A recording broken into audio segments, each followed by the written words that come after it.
Few things interest me the way that the psychology behind collecting does.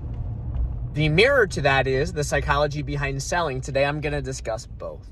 For those of you that don't know, once upon a time I had one of the most complete species collections in the PSA set registry for Scyther. And I know what you're thinking, brother, we're talking Scyther. That's a B tier Pokemon at best.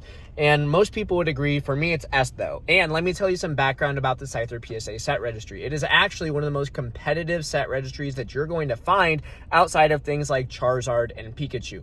I base that metric on things like people were adding cards like PSA 10 Scythers to their collection on literally a weekly basis in constant pursuit of breaking the top 3.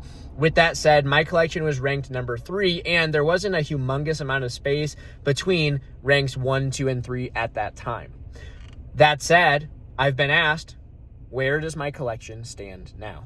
Before I get into that, I'm going to back up a little bit and give you some context. Back in 2021, I was probably at the peak of my interest in terms of collecting, though I didn't quite have the illustrious collection that I did have going into 2025 with the PSA set registry and the myriad of other miscellaneous things that I had.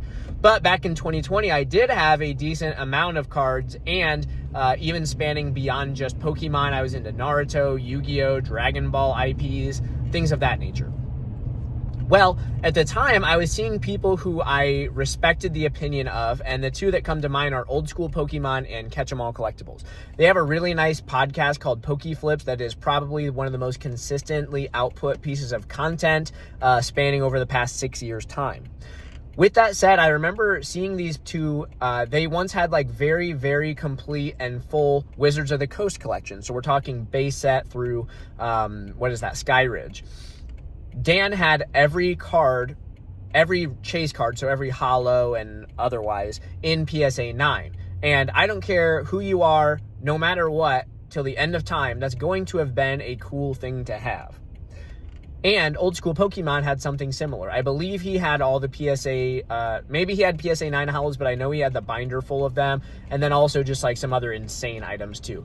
And I saw these guys selling their collections in pursuit of financial gain. And while I wasn't a stan about like this weird parasocial connection to their cards on their behalf, that would be super strange, it intrigued me so much, the psychology behind them collecting and going through all the turmoil of acquisition when Pokemon was less popular, and now that it was like reaching a level of interest broadly, they were letting it all go. And I remember posing questions in the chat to them, such as like, hey, are you going to rebuy these cards if the market turns down? I remember asking things like that. And, do you have any regret selling your cards? And it wasn't quite clicking with me why they would let it all go. Well, fast forward to today, my Scyther collection in terms of just quantity has beyond halved. I've sold more than half of what was one of the top 3 Scyther master sets collections at any given time over like a 3-year period. I sent a lot of the slabs off to places like Z&G Emporium, sold some myself, and I am no longer adding anything to that collection. That said though, I am sublimating that in different ways. I have a binder that is stored in like the long-term inventory. I hate to say collection because everything does have a price. However, this binder includes things like a shadowless base set, also an unlimited jungle and fossil set. Beyond that, I also have every Scyther card ever printed in the official trading card game. So I have like every illustration of Scyther that's ever been on a card, basically. And so when you compare something like that, which like those are most of the types of items that were comprised of the Scyther Master Set Registry in the first place, it's like I'm getting just as much out of looking at those cards in their penny sleeves as I was out of owning the stack of slabs that I stored, in like a Pelican case or whatever. And it's like the slabs just had so much more value. When you take a look at things like, I was adding cards to the PSA set registry, so you would have to like fill out this request form, and it would have to get approved by the set registry team at PSA. I probably added like 5 or 10 Scythers to the set that now you must pursue that you didn't have to previously. So you're welcome for anyone who's trying to complete that set. And my big goal was to be the first person to 100% complete the set. It's still not yet been done. With that said, though, I offloaded a lot of slabs for various reasons. Number one, we're just talking value density. So a lot of the Scyther cards that I had encapsulated were in PSA 10, and basically regardless of the card, it's going to be worth more in PSA 10 than it would otherwise be ungraded. So when we take a look at something that comes to mind is the Aquapolis Scyther. In Japanese, it was called Wind from the Sea. Really awesome card, illustrated by Harada. Well, I had non-holo PSA 10s in English, and then also both first edition and unlimited in Japanese. And I sold all those cards because I actually have a Harada autograph of that card in English, and it's the only Harada signed Aquapolis Scyther with a sketch. And so to me, that's kind of like the grail of that card. And so because of that, I didn't need all the others, and so I let them go.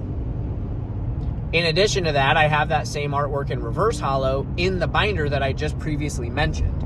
And so it's like I just had to make a choice. Like they were worth more monetarily than the extent to which I valued them in terms of my personal collection. And then we get into like some other things. So some other logistical back-end thinking that went behind my decision to sell those cards and many others in 2025 and currently.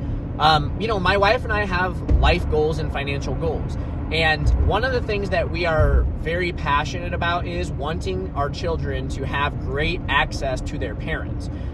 Not too long ago, it seems like it was, just because of like the relativity of like this technology boom that we've seen over the last several decades, but not too long ago in human history, it was more common for like parents to be interacting with their kids more often than their children interacted with strangers or other family members or whatever. Basically, kids were raised by their parents instead of at daycare centers. And again, it's like, I'm not poo-pooing, I'm not yucking anybody's yums. Like today, it's actually more common for the requirement of a 2-household income. That means if you have children, they're going to be raised, they're going to go to grandma's house for daycare or a formal daycare center, a babysitter, or whatever. And again, that's not bad. That doesn't mean that it's a failure. That's just kind of like where our society has normalized to. With that said, it was one of my wife and I's goals to just not do that. But most people, ourselves included, have a mortgage and car loans and student loans. And so we create this tremendous amount of life overhead that restricts us from having access to our own families.